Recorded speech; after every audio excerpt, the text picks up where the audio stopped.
yabyitwaramo gute, ni gute umuntu yabaho neza. Mbega bazaga kumugisha inama, ari we munyabwenge uzwi.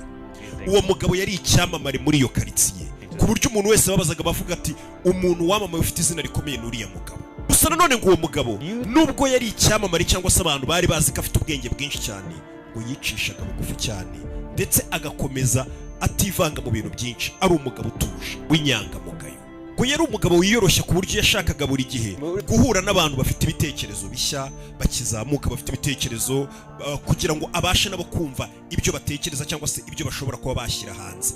Ikindi ngo uno musaza ngo yari umuntu buri gihe uhora ugerageza kwihugura kugira ngo abashe kuba yasobanukirwa amayobera y'ubu buzima, kuko ubu buzima tubayemo ubundi ni amayobera gusa. We rero buri gihe yahoraga agerageza kuba yasobanukirwa cyangwa se yihugura, yiyongera ubumenyi ngo abashe gusobanukirwa amayobera y'ubu buzima. Buri munsi cyangwa se mu bihe bigiye binyuranye bihoraho, yakiraga abantu bagiye batandukanye baje kumugisha inama mu bintu bigiye bitandukanye bakora, kandi akabasubiza cyangwa se akabaha ibisubizo biri mu bwenge ubona ko byatekerejweho, byahinduraga ubuzima bwabo bya buri munsi. Nta muntu wajya guza kumureba afite ikibazo aje kumugisha inama ngo asubire yatajyanye igisubizo kimunyuze. Umunsi umwe uyu musaza yaje gusurwa n'umusore. Hari umusore wari utuye muri icyo giturage, ariko akaba umusore wari uzwiho kugira inshuti nyinshi cyangwa se wa muntu uba wisanzura ku bantu, uzi kubana n'abantu, ndetse ngo akaba umusore wavugaga ikimujemo cyose, wa muntu uvuga ibimuje mu kanwa byose, ahubwo kari kazi kubana n'abantu. Mbega ari umuntu ubasha kuba yakwisanga mu bantu byihuse. Uwo mwana mutonya w'umusore, umusore nubwo yari afite inshuti nyinshi, avuga amagambo menshi, abantu bamubwira ati nyamara usetsa abantu cyangwa se ufite ibintu by'ibitekerezo byinshi, kuko yavugaga ikimuje mu mutwe cyose.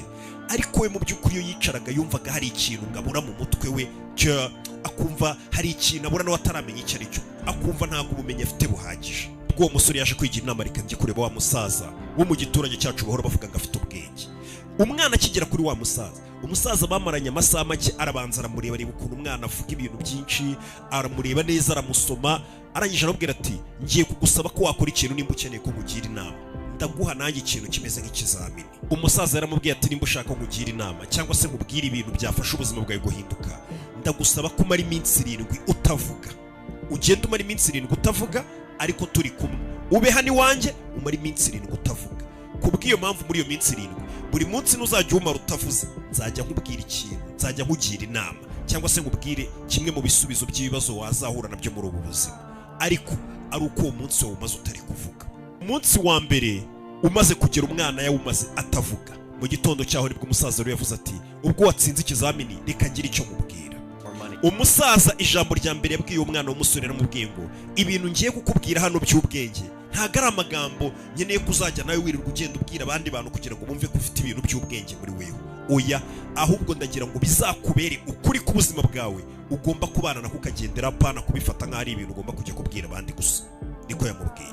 Ijambo rya mbere yamubwiye, yaramubwiye ati wa mwana we, ikintu cya mbere uzirinda muri ubu buzima, ntukajye umena amabanga y'abandi bantu. Icyo kintu yamubwiye, kuko ikintu umuntu yakubwiye akwizeye akakikubwirira mu ibanga, icyo kintu uzakora uko ushoboye nawe kizagume mu ibanga. Kuko kumena ibanga umuntu yakubikije nabyo byitwa ubugambanyi wa mwana we.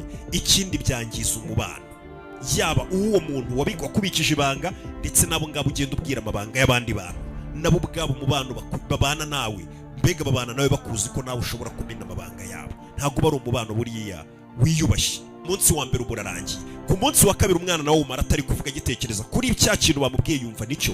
Ku munsi wa kabiri baza kumugira indi nama. Ku munsi wa kabiri umusaza aramubwiye ati wa mwana we, ikindi kintu uzagenderaho muri ubu buzima, ntuzajye uvuga imipangu yawe y'ahazaza ufite cyangwa se ibintu uri gupanga kuzakora, kuko ntabwo ari buri muntu uri kubwira ibyo bintu uba ukwifuriza ko wabigeraho.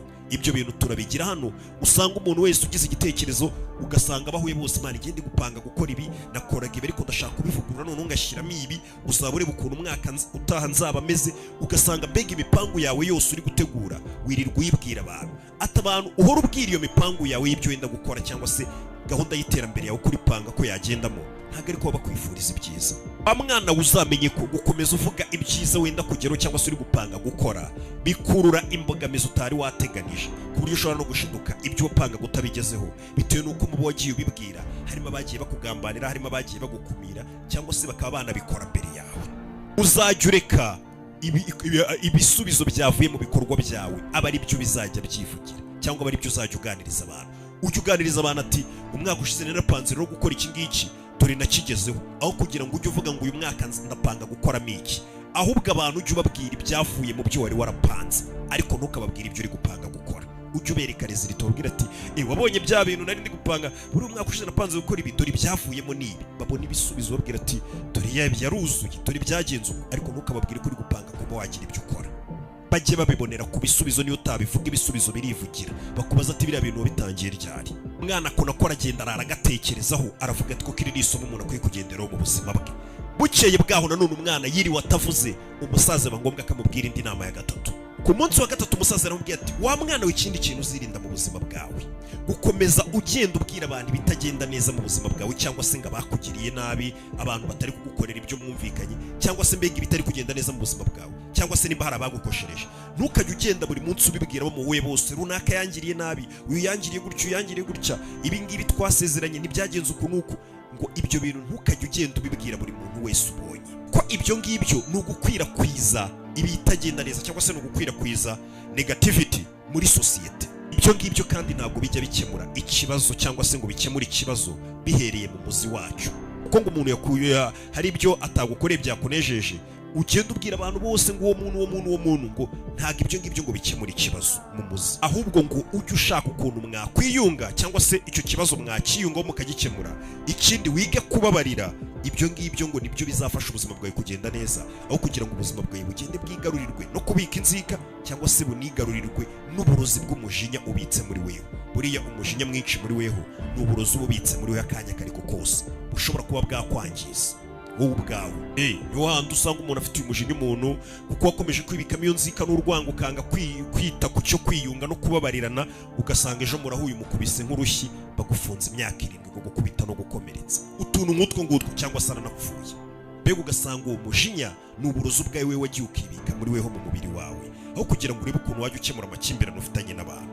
Iryo ni isomo umusaza yahaye umusore amubwira ati icyo ni ikintu ugomba kwitaho cyane. Bukeye bwaho ku munsi wa kane umusaza yaramubwira ati wa mwana w'ikindi kintu ugomba kuririnda muri ubu buzima ugomba kudakora, ntukajye mu biganiro byawe, mwaba muri gutebya, waba uri kuganira n'inshuti zawe, ntuzajye uhora wigamba abo wafashije cyangwa se abo wagiriye neza. Ibyo bintu ntukajye ubivuga.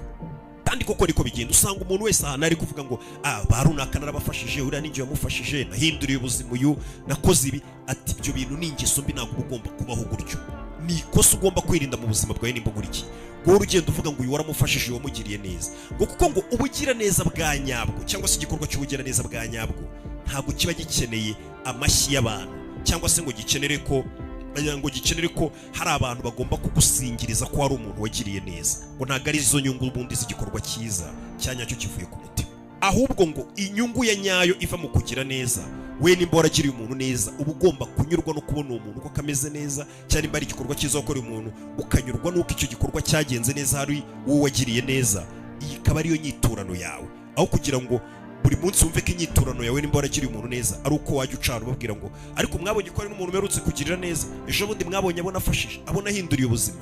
Ubwo ntabwo ari ubugira neza bwa nyabwo, iba ari ifoto nyine washakaga, cyangwa se ni bya bindi n'ubundi twagiye tubona na Bibiliya ivuga ati igitangishwa akaboko k'indyo ak'ibumoso ntikakimenya. Ndetse nanone uzi ko hari icyo biri guhindura, cyangwa se hari ubundi bugira neza buri buze kukivamo kuba wabivuga, hari indi nyungu nziza iri buze kugira ikifasha abantu byonyine. Ati wa mwana ujye ugirira neza abantu, wumve ko inyiturano cyangwa se inyungu wakuye mu kugirira neza abantu ari uko wowe ubwawe wicara mu mutima wawe ukumva ko wari ibintu wakoze ubikorera umutima mwiza, utari ukeneye ko wari ugusingiza, nibwo uzabaho ubuzima bumeze neza. Uwo mwana none ngo atashye yatangiye gutekereza ku magambo n'umusaza amaze kumubwira, ndetse atangira no kwiyumvamo mu mutima ari kugenda afunguka, yumvamo ubundi bumuntu burenze. Atangira kubona impamvu wa musaza bavuga ngo ni umunyabwenge muri karitsiye yose, ndetse atangira no kubona isi mu ishusho itandukanye n'ukuntu yayibonagamo, abona ko hari ubundi buzima umuntu aba akwiye kubamo. Bukeye bwaho nanone umusaza uzi ikintu yabwiye umuhungu, yabwiye umusore ati rero ikindi kintu ugomba kugenderaho muri ubu buzima, irindi somo ugomba kugenderaho muri ubu buzima, uzirinde kujya uhora iteka uvuga amakosa y'abandi bantu n'intege nke zabo, ndetse no gucira abantu urubanza ngo nuko hari ubuzima babayemo bundi butameze nk'ubwawe. Uzabyirinde ibyo bintu, ngo ni bibi cyane. Ngira ngo mujye mubibona ugasanga umuntu ahora ahari hose ahora abwira abandi, wabonye runaka ukuntu ubuzima bwaje kwanga, twariganye ngagize gutya ariko byaje kwanga, ntuza asigaye abayeho nabi, mu rugo rwe byaramunaniye, ubuzima ntibigenda neza, ibintu nk'ibyo ngibyo mbega ugasanga nibyo umuntu ahora akwirakwiza mu bantu.